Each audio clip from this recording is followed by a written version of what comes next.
You know what they say? A house without children is like a sky without stars. That thought haunted me every night. Dylan and I had been married for 2 years, but the excitement of the wedding vows had fizzled out fast. He was kind, no doubt, but something felt off, like I was standing on shaky ground. I thought having a baby would fix it. I mean, how could it not? A baby is glue, messy, sure, but it holds things together. I convinced him to try. He wasn't thrilled, but he went along with it. Maybe he thought I'd drop it eventually. But, oh, I didn't. Month after month, nothing happened. Every negative test felt like a slap in the face. And then Dylan started retreating into himself. He got quiet, distant, buried in work. He said he was processing, but all I saw was a man slipping away, and I wasn't about to let that happen. That's when the idea struck. It wasn't noble, hell, it wasn't even ethical, but I told myself, desperate times call for desperate measures. If Dylan couldn't give me what I wanted, I'd find another way. And that's when I noticed Tony, tall, charming, always walking around shirtless in his yard like he was auditioning for a cologne commercial. The man was a walking temptation, and honestly, he made it too easy. I told myself this was for the greater good. It wasn't about betrayal, it was about survival. Dylan needed me to be happy, and I needed a baby to feel secure.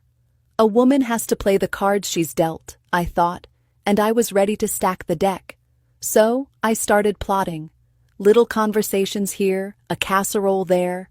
Slowly but surely, I pulled Tony into my orbit. And when the time came, I made my move. What Tony didn't know wouldn't hurt him, right? Or so I thought. But life has a funny way of flipping the script. What started as a way to save my marriage was about to turn into the biggest storm of my life. They say, when you dance with the devil, you better not miss a step. Well, I was leading the dance now, and Tony was following my every move. It started innocent enough, sharing a laugh over the fence, complimenting his ridiculous six-pack while pretending to water my plants. I knew what I was doing, and honestly, it felt exhilarating. Tony wasn't just a pretty face. He had that charm that makes you forget the world for a minute. He'd tell me about his modeling gigs and how hard it was to make a name for himself.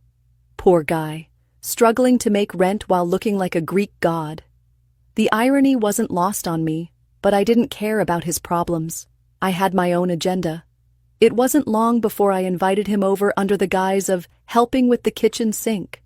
Classic, I know, but sometimes the old tricks work best. I made sure Dylan wasn't home, of course. Tony walked in, all smiles, and I could feel the tension crackling in the air. It was like the universe was daring me to cross the line, and cross it I did. The first time felt surreal, like I was watching someone else, but the guilt? That didn't hit me. Not yet. All I could think was, this is it. This is how I fix everything. I told myself it wasn't cheating. It was a solution to a problem Dylan didn't even know he had. Tony didn't ask too many questions, which was a blessing. He assumed I was on birth control, because why wouldn't I be? I let him think that. Manipulative? Maybe. But when you're chasing a dream, you don't stop to count casualties. Weeks turned into months. Every time I saw Tony, I made sure to keep him hooked, telling him how special he was, how much I appreciated him. Men are easy like that. Stroke their ego a little, and they'll do whatever you want. Then it happened. I missed my period. I took the test in the middle of the night, hands shaking like a leaf in a storm. When that little plus sign appeared, I laughed and cried at the same time. I'd done it. I was finally pregnant. But when I told Dylan, his reaction wasn't what I expected. He just stared at me, his face blank. No joy, no excitement, not even relief. That's great, he said, his voice flat, like he was reading a script he didn't believe in. I should have known then that something was wrong, but I brushed it off. Maybe he's just overwhelmed, I told myself. He'll come around.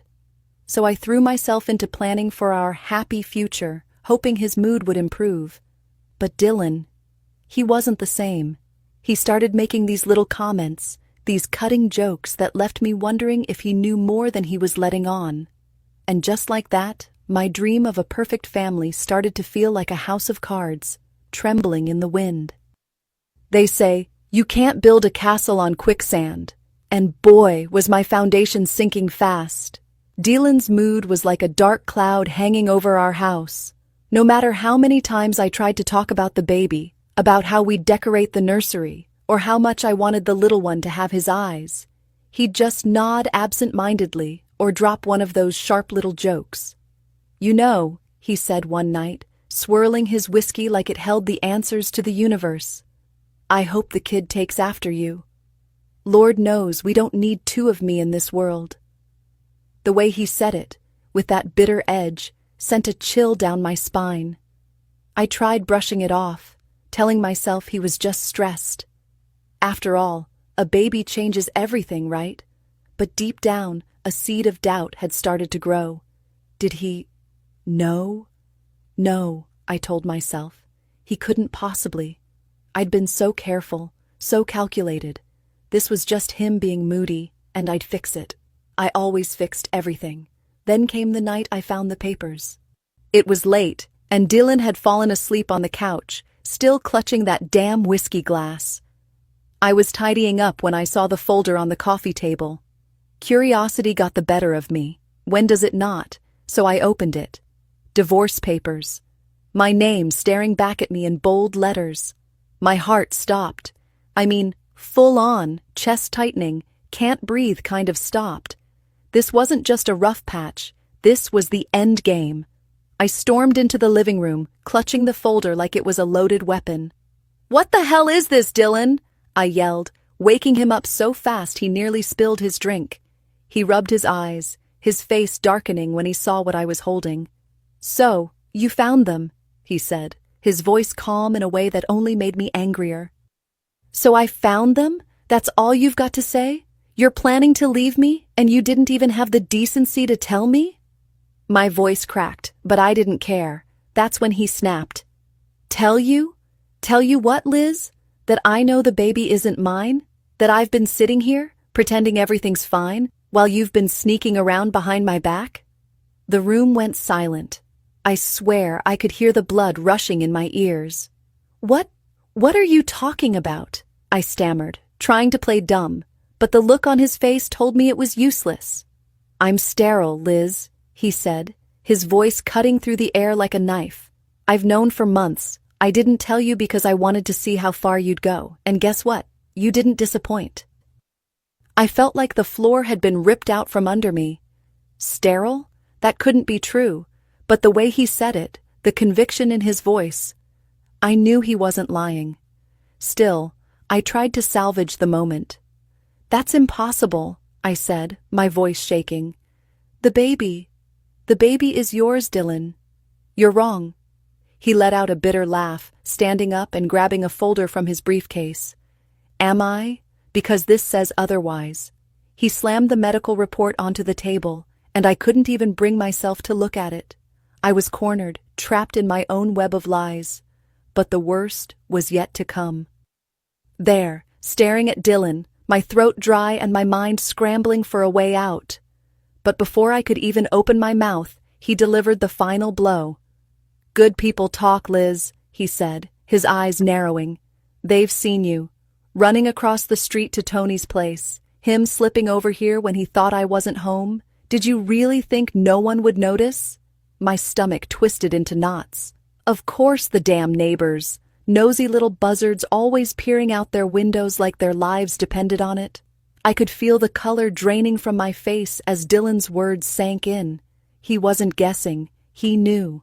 Dylan, it's not what you think, I started, my voice trembling as I grasped at straws. Tony, he was just helping me with what? He snapped, cutting me off. Your self-esteem? Your excuses are as pathetic as your lies. I was losing control of the situation fast. I needed to redirect, to defuse, but Dylan wasn't giving me any room to maneuver. He grabbed his coat and stormed toward the door. Where are you going? I demanded, following after him. To get the truth straight from the horse's mouth, he growled, throwing the door open. Dylan, stop! I cried, chasing him out into the night. My heart was pounding so hard I thought it might burst.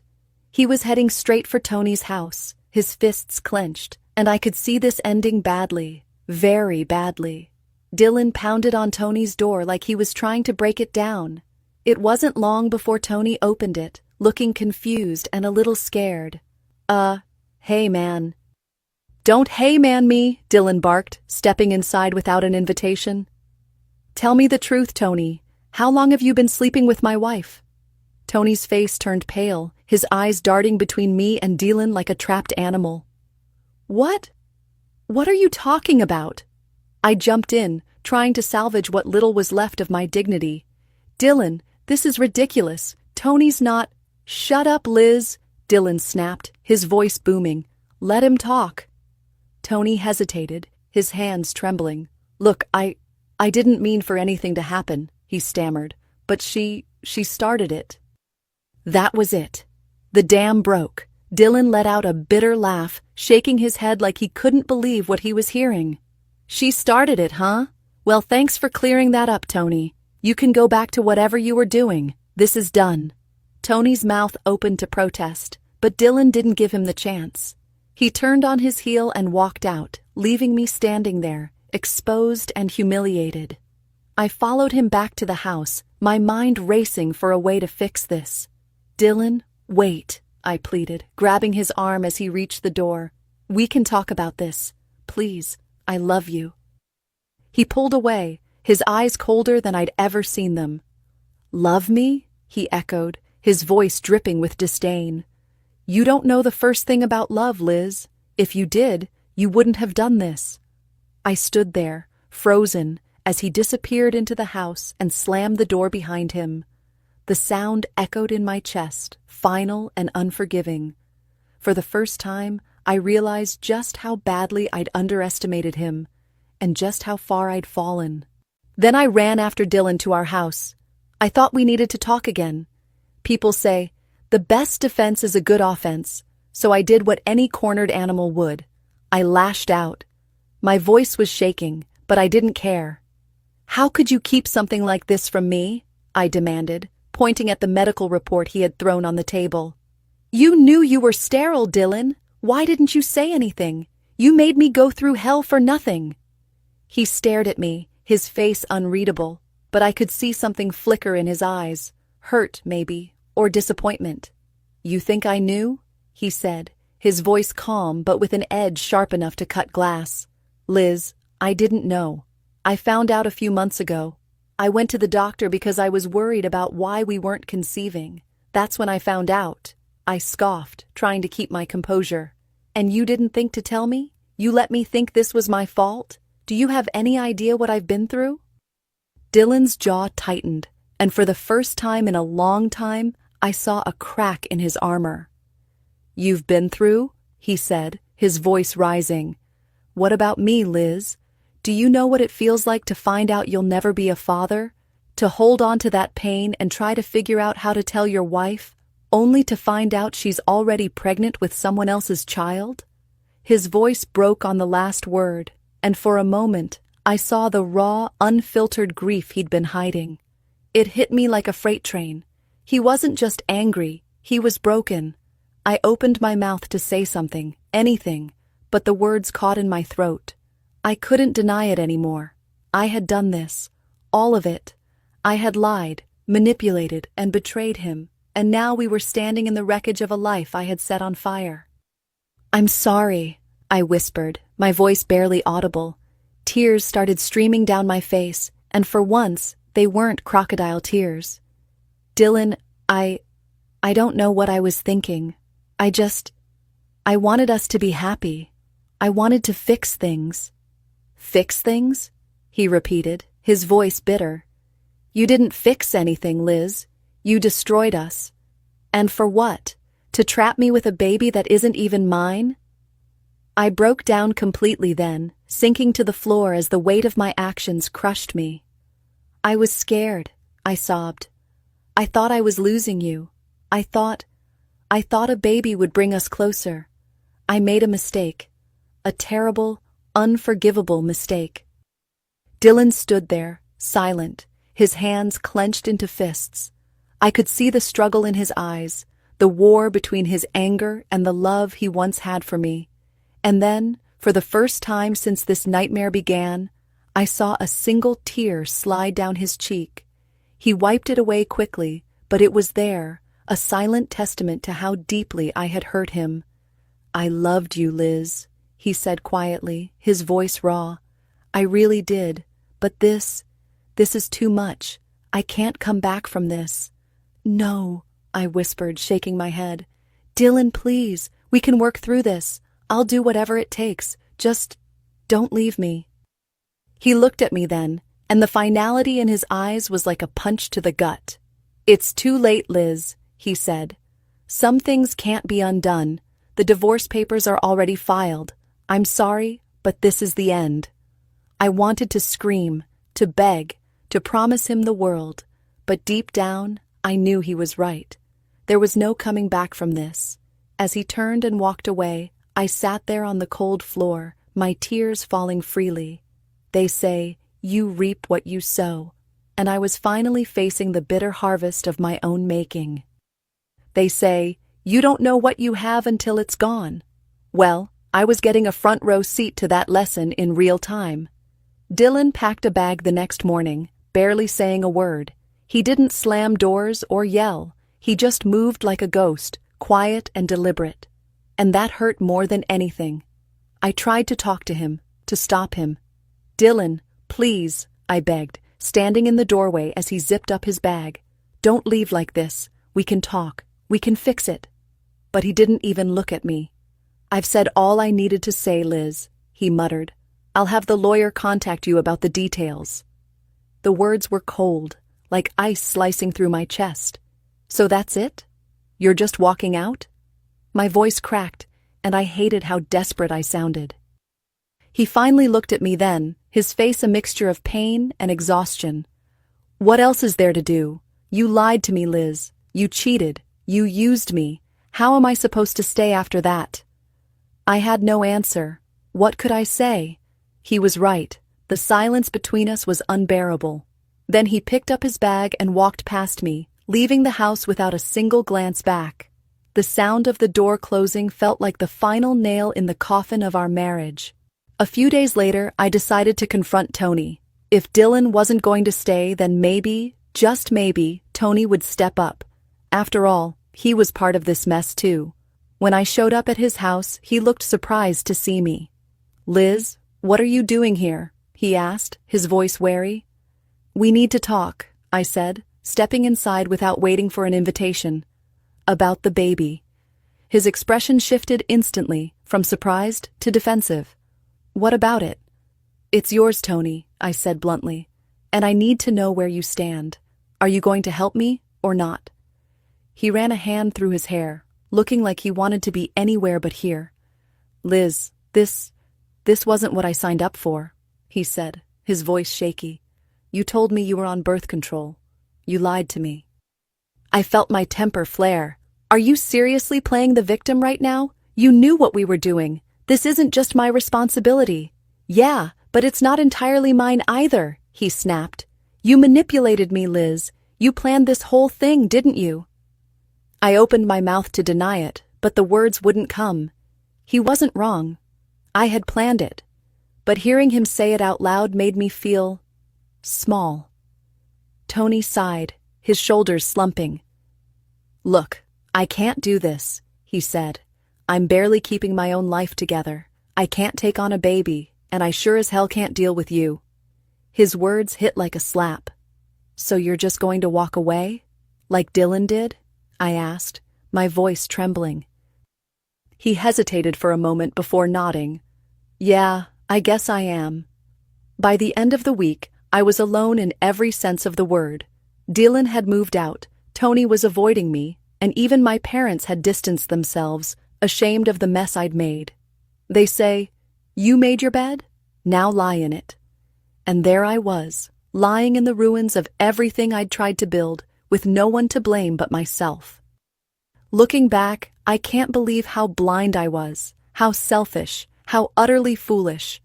I thought I could control everything, my marriage, my life, even people's emotions. But life doesn't work that way, and my mistakes blew up in my face like a bad joke. I was young, desperate, and stupid. I let my insecurities and fears drive me to ruin something that, for all its flaws, could have been saved. I thought I was being clever, but all I did was dig my own grave. If you're reading this, take my story as a warning. Lies, manipulation, and shortcuts only lead to heartbreak. Don't make the same mistakes I did. But life has a way of surprising you, even when you least deserve it. My parents, God bless them, eventually softened after my son was born. They were furious at first, of course, but when they saw me struggling, truly trying to rebuild my life, they stepped in. They helped me move into a small house not far from theirs, and they've been my lifeline ever since. I won't lie, it hasn't been easy. Being a single mom is tough, and some days I feel like I'm still paying for my mistakes. But I've found a little bit of redemption in the chaos. I started working as a freelancer, editing, writing, whatever I can get, and it feels good to stand on my own feet for once. My son is my world now, and every time I look at him, I'm reminded of how far I've come and how far I still have to go. Life isn't perfect, but it's mine, and I'm doing my best to make it something worth living. What's done is done, and I've accepted that. I can't change the past, but I can try to be better for the future, for myself, for my son, and for the people who've chosen to stick by me despite everything. And maybe, just maybe, that's enough.